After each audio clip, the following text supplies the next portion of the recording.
اعوذ باللہ من الشیطان الرجیم بسم اللہ الرحمن الرحیم زجر للناس حب الشہوات من النساء والبنین والقناطیر المقنطرة من الذهب والفضة والخیل المسومة والانعام والحرث ذلك متاع الحیاة الدنیا واللہ عنده حسن المآب صدق اللہ العظیم۔ سورہ آل عمران کی آیت نمبر 14 آپ کے سامنے تلاوت کی ہے۔ اس آیت کے اندر اللہ تعالیٰ نے انسان کو جو چیز مرغوب ہیں، جو پسند ہیں، ان کو بیان فرمایا ہے، اور پھر فرمایا کہ یہ دنیا کی مرغوبات ہیں، لیکن اللہ کے ہاں اس سے بھی بہتر چیزیں ہیں۔ اللہ فرماتا ہے زجر للناس حب الشہوات من النساء، انسان کے لیے مزجر کر دی گئی ہے مرغوبات دنیا کی محبت، جیسے انسان عورتوں سے محبت کرتا ہے۔ من النساء والبنین، اولاد سے محبت کرتا ہے۔ والقناطیر المقنطرة من الذهب والفضة، سونے اور چاندی کے ڈھیر سے محبت کرتا ہے، خزانے سے محبت کرتا ہے۔ والانعام والحرث، مویشیوں سے محبت کرتا ہے، کھیتی سے محبت کرتا ہے۔ ذلك متاع الحیاۃ الدنیا، یہ دنیا کی زندگی کا سامان ہے۔ واللہ عنده حسن المآب، اللہ کے ہاں اس سے بہتر ٹھکانہ ہے۔ تو یہ مرغوبات دنیا ہے جن سے انسان محبت کرتا ہے۔ اس میں سب سے پہلے وہ عورتوں کا نام لیا گیا ہے۔ اللہ کے رسول صلی اللہ علیہ وسلم نے فرمایا کہ ما ترکت بعد فتنة اضر علی الرجال من النساء، میں نے کوئی فتنہ مردوں کے لیے عورتوں کے فتنے سے زیادہ ضرر رساں نہیں دیکھا۔ کوئی فتنہ ایسا نہیں جو میں نے چھوڑا، عورتوں سے جو عورتوں کا فتنہ ہے وہ بہت زیادہ ہے۔ تو انسان عورتوں کے فتنے میں مبتلا ہو کر، عورتوں کی محبت میں مبتلا ہو کر زناکاری کر بیٹھتا ہے، غلط کاریاں کر بیٹھتا ہے۔ اسی طرح ایک بہت بڑے عالم کے بارے میں آتا ہے کہ بلعام بن باعورہ، جو یہودیوں کا ایک بہت بڑا عالم تھا، ایک عورت کی محبت میں پھنس گیا اور عورت کے چکر میں وہ شیطان کا پیرو بن گیا۔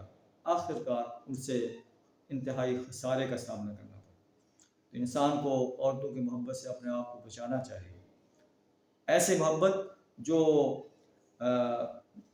میاں بیوی کے درمیان ہوتی ہے، یہ تو جائز محبت ہے، لیکن میاں بیوی کے محبت کو چھوڑ کر انسان دوسری عورتوں کے پیچھے جا کر ان سے زناکاریاں کرے، ان سے غلط کاریاں کرے، اس کو اللہ ناپسند کرتا ہے اور اس کے لیے بہت بڑا عذاب ہے۔ اللہ تعالیٰ ذالک متاع الحیات الدنیا، یہ دنیا کی زندگی کا سامان ہے۔ واللہ عنده حسن المآب، اللہ کا اس سے بہترین ٹھکانہ ہے۔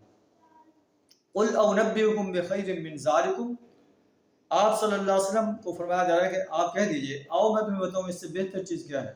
للذین اتقوا عند ربهم جنات تجری من تحتها الانہار، وہ لوگ جو تقوی اختیار کرتے ہیں، اپنے آپ کو گناہوں سے بچا کر رکھتے ہیں، زناکاری کے قریب نہیں جاتے، حرام مال کے قریب نہیں جاتے، حرام رزق کے قریب نہیں جاتے، کسی کے حقوق کو پامال نہیں کرتے، اپنے بیٹیوں کے حقوق کو پامال نہیں کرتے، بیوی کے حقوق کو پامال نہیں کرتے، رشتہ داروں کے حقوق کو پامال نہیں کرتے۔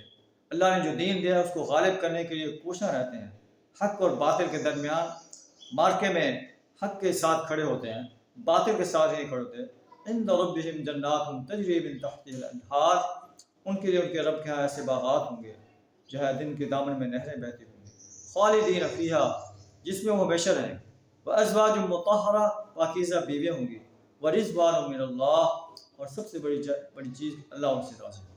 واللہ بصیر بالعباد، اللہ اپنے بندوں کو دیکھ رہا ہے، انہیں آبزرو کر رہا ہے کہ میرے بندے کیا کر رہے ہیں، رات کی تنہائیوں میں کیا کرتے ہیں، دن کے اجالے میں کیا کرتے ہیں۔ ایسے بندوں کے زبانوں پر یہ دعا ہوتی ہے، ربنا اننا آمنا، اے ہمارے رب ہم ایمان لائے، فاغفر لنا ذنوبنا، ہمارے گناہوں کو بخش، وقنا عذاب النار، ہمیں جہنم کی آگ سے بچا لے۔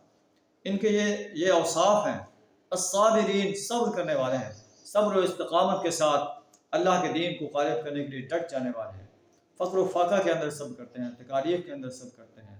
کوئی اگر لالچ دے تو اس کو بھی ٹھکرا کر اپنے جو اللہ نے اسے روزی دی ہے اس پر قناعت کرتے ہیں۔ والصادقین، سچ بولنے والے ہیں، والقانتین، فرمانبرداری کرنے والے ہیں، والمنفقین، اپنے مال کو اللہ کے راستے میں خرچ کرنے والے ہیں، والمستغفرین بالاسحار، سحری کے اوقات میں اللہ کے حضور کھڑے ہو کر اپنے گناہوں کی مغفرت طلب کرنے والے ہیں۔ اللہ کے رسول صلی اللہ علیہ وسلم فرمایا کہ اللہ کی ذات جو ہے رات کے آخری حصے میں آسمان دنیا پر نزول فرماتی ہے، اور اللہ ارشاد فرماتا ہے حل من سائل، ہے کوئی سوال کرنے والا، یعطیٰ جسے دیا جائے، حل من داعٍ یستجاب لہ، کیا ہے کوئی دعا کرنے والا جس کی دعا قبول کی جائے، حل من مستغفر یغفر لہ، کیا ہے کوئی اللہ سے استغفار کرنے والا جس کو بخش دیا جائے۔ تو یہ اوصاف ہیں ایسے انسانوں کے جن کے لیے اللہ نے جنت کی خوشخبری دے دی ہے۔ اللہ سے دعا کریں ہمیں ان اوصاف کو اپنے اندر پیدا کرنے کی توفیق عطا فرمائے۔ وآخر دعوانا الحمدللہ۔